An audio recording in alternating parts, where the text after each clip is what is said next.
کہ جیسے ہی تیسرے طہر میں مرد نے خاوند نے طلاق پروناؤنس کی وہ اسی وقت سے مؤثر ہو جائے گی اور طلاق بائن ہوگی. ٹھیک ہوگی. اس کے بعد پھر تیسری طلاق جو ہوتی ہے اسے ہم طلاق ثلاثہ بھی کہہ دیتے ہیں, طلاق بدعت بھی کہہ دیتے ہیں. طلاق بدعت اس کا کیوں نام ہے اس بارے میں علماء زیادہ رہنمائی دے سکتے ہیں. میں صرف اس قسم کو ڈسکس کروں گا کہ اس میں یہ ہوتا ہے کہ ایک شخص بیک وقت 3 طلاقیں دے دیتا ہے. بالکل ٹھیک ہے. اس کے لیے علماء میں تھوڑا سا اختلاف پایا جاتا ہے.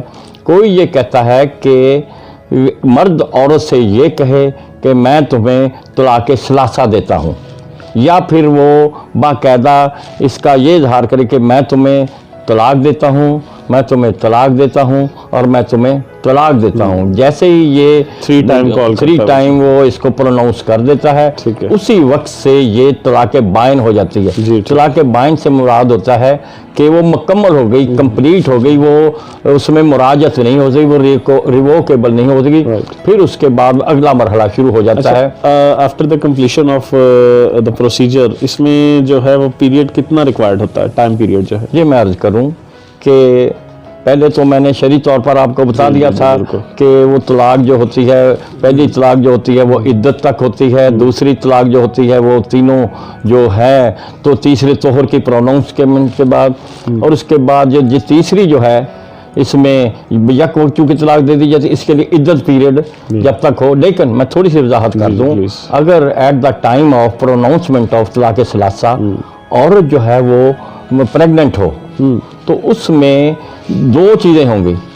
یا تو وہ عورت جو ہے وہ بچے کو جنم دے دے, ولادت ہو جائے, یا پھر 90 دن پورے ہو جائیں, لیکن جو بھی ان میں لیٹر ہو, جو بعد کا ہو, اس سے مؤثر سمجھی جائے. بالکل ٹھیک ہو گیا. تو خان صاحب اس میں اپلیکیبل لاز کون سے ہوں گے؟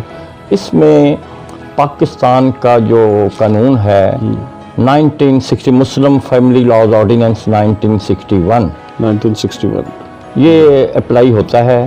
اس کے مطابق یہ ہے کہ کوئی بھی خاوند جو اپنی بیوی کو کسی بھی فارم میں, کسی بھی شکل کی, جو میں نے پہلے ڈسکس کی, طلاق دیتا ہے تو اس کو قانون تسلیم کرے گا. لیکن اس کے لیے پھر لازمی بات یہ ہے کہ گواہوں کی تو موجودگی ضروری تھی, لیکن اس کے لیے لازمی ہے کہ پھر اس کو وہ تحریری شکل میں لائیں.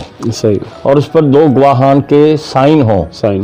اور اگر اس کا باپ, عورت کا باپ ہو, یا کوئی اور گواہان ہوں, یا قاضی صاحب ہوں, ان کی موجودگی میں طلاق جو ہے پروناؤنس کی جائے, پھر اس کو تحریری شکل میں لایا جائے. دراصل تحریری شکل جو ہوتی ہے وہ ایک دستاویز ہے, وہ کوئی شرعی ضرورت نہیں, لیکن چونکہ معاشرہ بہت وسیع ہو چکا ہے, ایک ایویڈنس کے لیے اس کو ہم تحریری شکل میں لاتے ہیں. بالکل ایسے. خان صاحب اکثر یہ چیزیں ہوتی ہیں کہ جب آدمی طلاق بھیجتا ہے اپنی عورت کو تو وہ چیئرمین کو مسئول ہوتا ہے جو یو سی وہاں کی متعلقہ ہوتی ہے. تو تھوڑا ایکسپلین کیجیے گا کہ کون سی یو سی یا کون سے چیئرمین کو بھیجی جائے گی, یونین کونسل؟ جی میں عرض کرتا ہوں کہ جیسے ہی یہ پہلا مرحلہ مکمل ہو گیا کہ زبانی طور پر طلاق دے دی, اس کو تحریری صورت میں بھی لے آئے, تو سیکشن 7 جو ہے وہ یہ پرووائڈ کرتا ہے کہ اس کی ایک کاپی جو ہے چیئرمین یونین کونسل کو بھیجی جائے.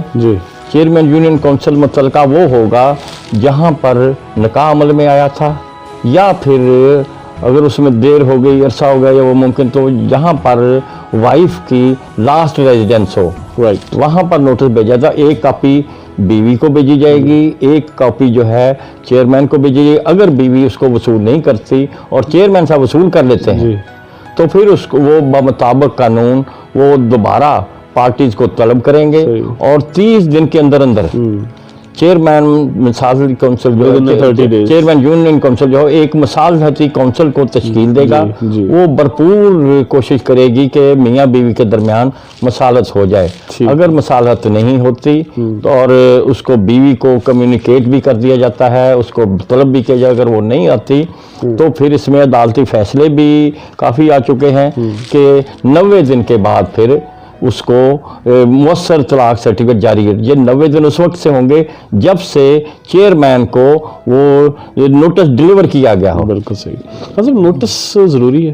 نوٹس ضروری ہے. نوٹس طلاق لازمی ہے کہ چیئرمین یونین کونسل کو اور بیوی کو بھیجا جائے. اس کے بغیر قانونی طور پر یہ طلاق جو ہے مؤثر نہیں ہوگی. بالکل ٹھیک. خان صاحب ایک سوال ہے، وہ تھوڑا سا لاء سے سمجھنے کے ریلیٹڈ ہے بھی اور نہیں بھی، وہ میں آپ سے پوچھنا چاہتا ہوں کہ کیا طلاق ثلاثہ کو تمام فقہ والے جو ہیں وہ قبول کرتے ہیں؟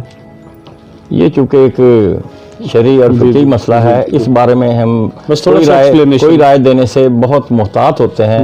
اس سلسلے میں میں نے جو مختلف جو فقہ ہیں، ان کے جو فقہی امام ہیں، جو ڈاکٹرز ہیں، انہوں نے جو اس بارے میں فرمایا ہے اس کے مطابق یہ ہے کہ طلاق ثلاثہ کو صرف فقہ حنفیہ میں تسلیم کیا جاتا ہے. اچھا. جبکہ فقہ مالکی جو کہ امام مالک کے پیروکار ہیں، جی، فقہ شافعی امام شافعی کے، اور فقہ حنبلی امام احمد بن حنبل کے، جن کی ایک فارم آپ کہہ سکتے ہیں کہ اہل حدیث جنہیں کہا جاتا ہے، اور پھر ہم تھوڑے سے کچھ اختلافات کے ساتھ، تو وہ اس کو پہلی فقہ جو تینوں ہے نا وہ بھی تسلیم نہیں کرتے، فقہ جعفریہ بھی تسلیم نہیں کرتی. البتہ فقہ حنبلی اس کو ایک نوٹس یعنی ایک طلاق سے تصور کریں گے، یعنی ایک طلاق مانیں گے اس کو. ہاں، تمام تر جو متعلقہ جو ریکوائرمنٹس کو مد نظر رکھتے ہوئے صرف اس کو ایک طلاق مانگیں گے. بڑے خوبصورت طریقے سے آپ نے سمجھایا. اچھا، ایک تھوڑا سا یہاں پر ایک اور، جب چونکہ فقہ جعفریہ کی بھی بات چل گئی ہے، ساتھ ساتھ ہمارے اہل تشیع بھائی بھی ہمارے ویورز ہیں، تو آپ مجھے یہ بتائیے کہ فقہ جعفریہ میں طلاق کا کیا پروسیجر ہے، وہ تھوڑا سا ایکسپلین کیجیے. جی، اس میں یہ ہے کہ فقہ جعفریہ کے جو پیروکار ہیں وہ ہمارے لیے اتنے ہی قابل احترام ہیں، ہمارے لیے وہ ہمارا اتنا ہی حصہ ہے جتنا کہ ہماری ایک آنکھ اور دوسری آنکھ میں فرق ہوتا ہے. ایک جسم اللہ رسول کے سب ماننے والے ہیں. تو اس میں یہ ہے کہ جو فقہ جعفریہ میں مینشن کیا گیا، میں اس کی تھوڑی سی وضاحت کر دوں گا کہ دیگر فقہ سے تھوڑا سا اس میں ڈیفرنٹ ہے، کیونکہ اس کے لیے انہوں نے جو مینشن کیا ہے وہ یہ ہے کہ جو ایک خاوند جو ہے اپنی بیوی کو اس کی موجودگی میں خاص مخصوص عربی الفاظ جنہیں صیغہ جات کہتے ہیں ادا کرے، اور بیوی کا کوئی بھائی ہو، باپ ہو، یا کوئی دو عادل جو متقی پرہیزگار گواہ ہوں، ان کی موجودگی میں وہ صیغہ جات ادا کریں. لیکن کچھ ڈاکٹرز نے، کچھ شیعہ ڈاکٹرز نے، ڈاکٹر سے علماء نے یہ بھی کہا ہے کہ یہ اصول بہت زیادہ انفلیکسیبل نہیں ہے. اس میں تھوڑی سی انہوں نے گنجائش رکھی ہے کہ فرض کیجیے کہ مرد عربی زبان جانتا ہی نہیں ہے، تو وہ اس زبان میں، جس زبان میں مقامی زبان میں اس کی شادی ہوئی ہے، اس کے تحت بھی، یا پھر وہ کسی کو اپنا ایجنٹ یا اپنا وکیل مقرر کر سکتا ہے کہ وہ اس کی جگہ پر وہ صیغہ جات جو ہے عربی زبان میں مخصوص الفاظ جو ہیں ان کو ادا کرے. اور اگر یہ ایک شرط یہ ہے کہ بیوی کی موجودگی ہو، تو اس کو بھی چونکہ یہ دین فطرت ہے، تھوڑی سی فلیکسیبلٹی دی گئی ہے کہ اگر بیوی کی موجودگی ممکن نہ ہو تو پھر عادل گواہوں کی موجودگی میں صیغہ جات ادا کیے جائیں، متقی پرہیزگار گواہوں کی موجودگی میں صیغہ جات ادا کیے جائیں، اس کو پھر تحریری شکل میں لایا جائے اور پھر اس کو بیوی کو کمیونیکیٹ کیا جائے.